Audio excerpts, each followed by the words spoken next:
ప్రియమైన సహోదరి సహోదరులారా, మనందరం కూడా పాస్కా కాలంలో ఉన్నాం. ఈ పాస్కా కాల 7 ఆదివారాలు కూడా ఈ రోజు మనం నేటి రోజున 6వ ఆదివారంలోకి ప్రవేశించి ఉన్నాము. మొదటి 3 ఆదివారాలు మనందరికీ కూడా దేవుని దర్శనం చేస్తూ ఇదిగో నేను పునరుత్థానాన్ని చెప్పని ఆయన దర్శనం చూసి ఉన్నాము. 4వ ఆదివారంలో నేను మంచి కాపరిని అని చెప్పి చెబుతున్నాడు. 5వ ఆదివారంలో నేను నూతన తిరిగి నూతన భూమిలోకి మిమ్మల్ని అందరికీ చేస్తానని చెప్పని చెబుతున్నారు. మరి నిన్నటి రోజున మనందరం కూడా ఆలోచిస్తున్నాము, నా బోధనలు ఆలకించి పాటించువాడు నన్ను ప్రేమించువాడు. ఈ రోజు మనందరం కూడా దేవుడు తన ప్రేమమయుడు అని నిన్ను నన్ను కూడా ప్రేమగా మారాలని చెప్పని ఈ రోజు మనందరం కూడా వింటున్నాము. Praise the Lord, praise the Lord. నిజమైనటువంటి క్రైస్తవుడు ఎవరో తెలుసండి? క్రైస్తవం అనేది ఒక మతం కాదు. అందరూ గుర్తుపెట్టుకోండి, Christianity is not a religion. క్రైస్తవం అనేది మతం కాదు. క్రైస్తవం అనేది ఒక మార్గం. యేసు ప్రభు చెబుతున్నాడు, నేనే యేసు ప్రభు నీ దాన్ని చూపించడం కోసం చెప్పని ఈ భూలోకానికి వచ్చి ఉన్నాడు. ఏంటి ఆ మార్గము అంటే ప్రేమ మార్గము. ఏంటి ఆ మార్గము అంటే ఎవరైతే నన్ను విశ్వసిస్తూ ఉంటారో వారందరూ కూడా ప్రేమించగలుగుతూ ఉంటారు. ఎందుకంటే ఎవరైతే విశ్వసిస్తాడో ఆయన దేవుడి మాట వింటాడు.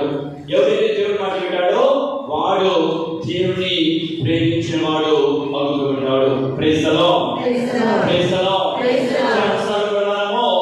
క్రైస్తవులు పేరు పెట్టుకునేది క్రిస్టియన్ కాదు. బైబిల్ చదివిన మాత్రాన క్రైస్తవుడు కాదు. గుళ్ళోకి వచ్చిన మాత్రాన క్రైస్తవుడు కాదు. ఎవరయ్యా నిజమైన క్రైస్తవుడు అంటే దేవునిలో ఉన్నవాడే నిజమైన క్రైస్తవుడు. దేవుని ధరించిన వాడే నిజమైన క్రైస్తవుడు. దేవునిలో నడిచిన వాడే నిజమైన క్రైస్తవుడు. అందుకని పెద్ద పౌరుడు అంటున్నాడు, ఎవరైతే క్రీస్తులో ఉంటూ ఉంటారో వారు నడగలుగుతున్నావా అనేది ఈ రోజు మనందరూ కూడా ఆత్మ పరిశీలన చేసుకుంటూ ఉండాలి. ఎందుకంటే నూతన సృష్టిగా మారాలని, దేవుడికి దగ్గరగా ఉండాలని, నీ జీవితంలో పాత జీవితంలో గత జీవితంలో జరిగినటువంటి చెడు అనేదాన్ని కూడా తీసివేసి నూతనంగా మారాలని పని ఈ రోజు ఈ పురుషత్వానికి మనందరం కూడా వచ్చి ఉన్నాము. మనందరం కూడా నూతనంగా మారాలంటే ముందు మనలో ఉన్నటువంటి పాపాన్ని తీసివేయాలి. ఈ రోజున ప్రభు అంటున్నాడు, ఆ పాపాన్ని తీసివేసేటువంటి మార్గం తెలుసా? దేవుడి వాక్యం వినడం.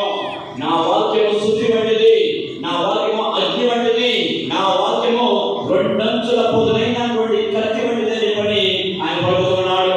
ఈ రోజు మనందరూ కూడా ఆయన వాక్యాన్ని ఆలోచిస్తే, ఆయన వాక్యాన్ని మనం నిజంగా విశ్వసిస్తే నీకు నాకు కూడా చెబుతున్నాడు, నా వాక్యము విని ఆలోచించి పాటించేవాడు రాతి పునాది పైన తన ఇల్లు నిర్మించుకున్నటువంటి బుద్ధిమంతుని పోలినాడు.